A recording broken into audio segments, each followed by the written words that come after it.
Why is it that some sales hires hit the ground running almost immediately, while others, who look just as strong in the interview, struggle to produce? What's actually driving that difference? The short answer is this. It's not just experience, and it's not how well someone interviews. A big part of it comes down to drive and how that trait is distributed across the candidate pool. Most candidates fall into the middle, showing average drive and average production. Only a smaller percentage have the level of drive required to consistently create new business.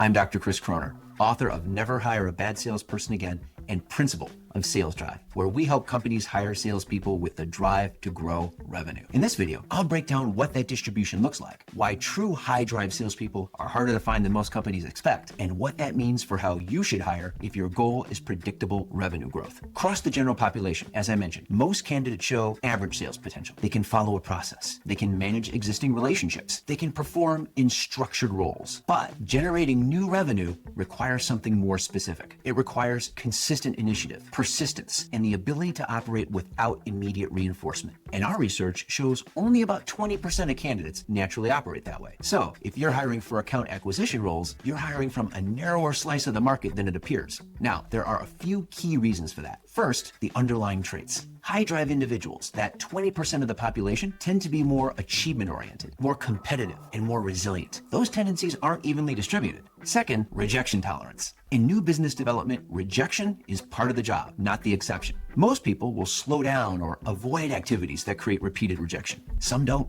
and that difference shows up directly in pipeline activity. Third, how candidates are evaluated. Most hiring processes rely heavily on interviews alone, often using questions that are easy for sales candidates to ace. But interviews that are not well constructed primarily capture how a candidate presents themselves, not how they behave over time under pressure. So it's possible to select someone who communicates well, but doesn't consistently produce. Now, if your goal is revenue growth, this has two practical implications. First, sourcing matters. Since high drive candidates are only 20% of the population overall, a random candidate pool reduces the likelihood of finding them. However, we've had clients for whom almost every candidate scores high on drive, and they've told us that they consistently look for three things in the candidate. You might want to write this down. Number one, they prefer passive candidates. In other words, those who are currently in a sales position to active candidates, those who are actively out there looking for a new job. In the world of sales, if somebody's been out there looking for a new position for a while, there might be a good reason for that. So that's why they prefer more of the passive candidates. Second, they prefer candidates who have some longevity in the positions they've held,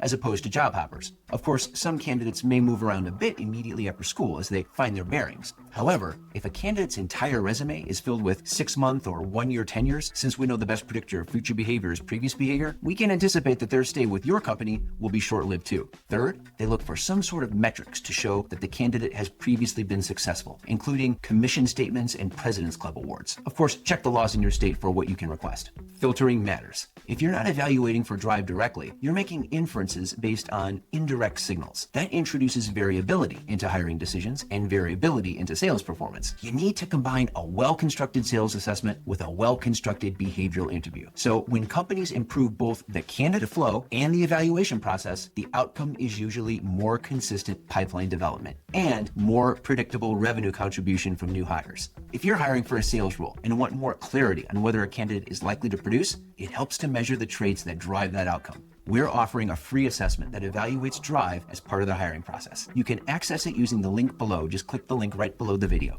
Hiring decisions don't guarantee results, but the inputs you use, what you measure, and how you evaluate directly influence the probability of success. And in sales, that shows up in revenue. Again, I'm Dr. Chris Croner, and remember, it all starts with drive.